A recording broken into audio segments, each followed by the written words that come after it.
পৃথিবীতে 4টি যজ্ঞ প্রচার আছে। রাজসযজ্ঞ, হোমের যজ্ঞ, নরমের যজ্ঞ আর অশ্বমের যজ্ঞ। এই 4টি যজ্ঞের মধ্যে যে কোনো একটি যজ্ঞ করলে তুমি এই ব্রহ্মহত্যা পাপ হতে মুক্ত পাবে।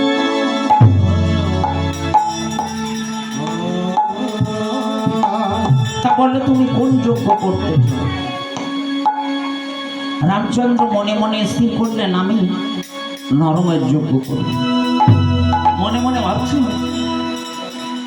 এক নর হত্যা করে হয়েছে আমার ব্রহ্ম হত্যা পাপ, দ্বিতীয় নর হত্যা করে আবার কোথায় হবে ওই নর হত্যা পাপ। তার চেয়ে আমার নরমের যজ্ঞ দরকার নেই, আমি ওই করব অশ্বমের যজ্ঞ। তাই রামচন্দ্র মহামণিকে ডেকে বলছেন, শুনুন মহামণি, আমি মনস্থির করেছি আমি অশ্বমের যজ্ঞ করব। আপনি যত শীঘ্র পারেন আমার ওই অশ্বশালা হতে অশ্ব নিয়ে এসে যজ্ঞ শুরু করার ব্যবস্থা করুন।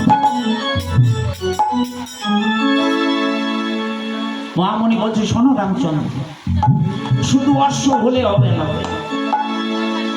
নিজ পত্নীকে তো দিয়েছ বনবাস, নিজ পত্নীকে একত্রিত আসনে রেখে না বসিলে কখনো যজ্ঞ পূর্ণ হয় না। তোমাকে পুনরায় বিবাহিত হতে হবে। রামচন্দ্র বলে, মহামণি আমাকে পুনরায় বিবাহিত হতে হবে? হ্যাঁ রামচন্দ্র, পত্নীকে নিয়ে একত্রিত না বসলে যজ্ঞ কখনো পূর্ণ হয় না। রামচন্দ্র বলে, মহামণি আমাকে পুনরায় বিবাহিত হতে বলুন। জানেন মহামণি, এই রণ সমাজে সমস্ত নারী কুল আমার জননী সম, একমাত্র ভার্য আমার জনক নন্দনে সীতা। আমি সীতা ভিন্ন অন্য কথা ভাবতে পারি না। আর অন্য কোনো বিধান কি নেই? অন্য কোনো বিধান থাকলে বলুন।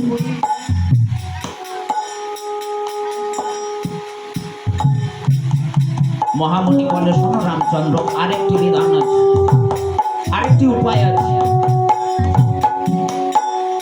তুমি বিশ্বকর্মাকে আহ্বান করি, স্বর্ণ দ্বারা স্বর্ণ সীতা নির্মাণ করি, যজ্ঞে ব্রতী হবে। তাই রামচন্দ্র মুনিবরের কথা মতো বিশ্বকর্মাকে আহ্বান করে স্বর্ণ দ্বারা স্বর্ণ সীতা নির্মাণ করে পাশে রেখেছে।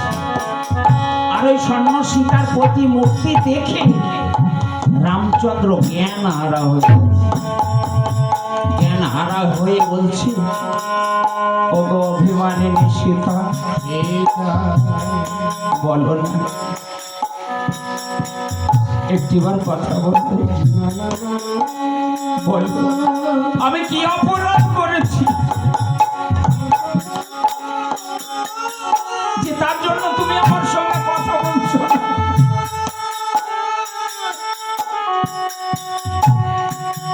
স্বর্ণ সীতা কথা বলে না।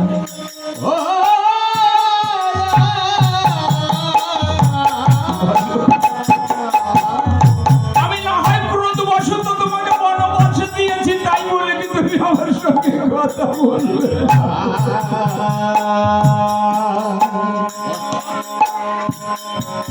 একেবারে কথা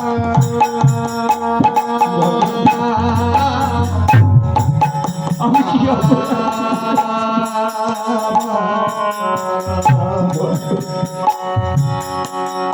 রামচন্দ্র স্বর্ণ সীতার মুখে প্রতি উত্তর না পেয়ে রামচন্দ্র কাঁদছে আর বলছে, আমার দক্ষিণী জানকী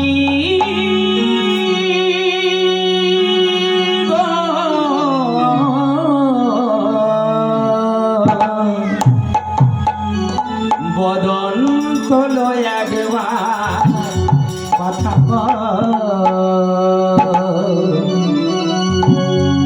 আর কি দেখা হয় কি না হয়, ও তুমি বদন তুলে চা বদন তুলে একবার কথা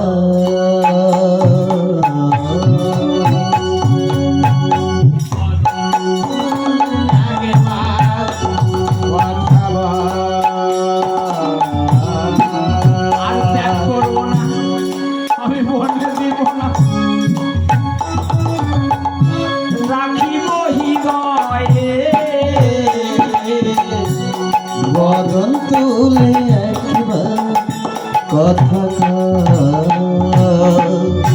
কেঁদে কেঁদে ব্যাকুল হলো দয়াল শ্রীরাম। বদন তুলে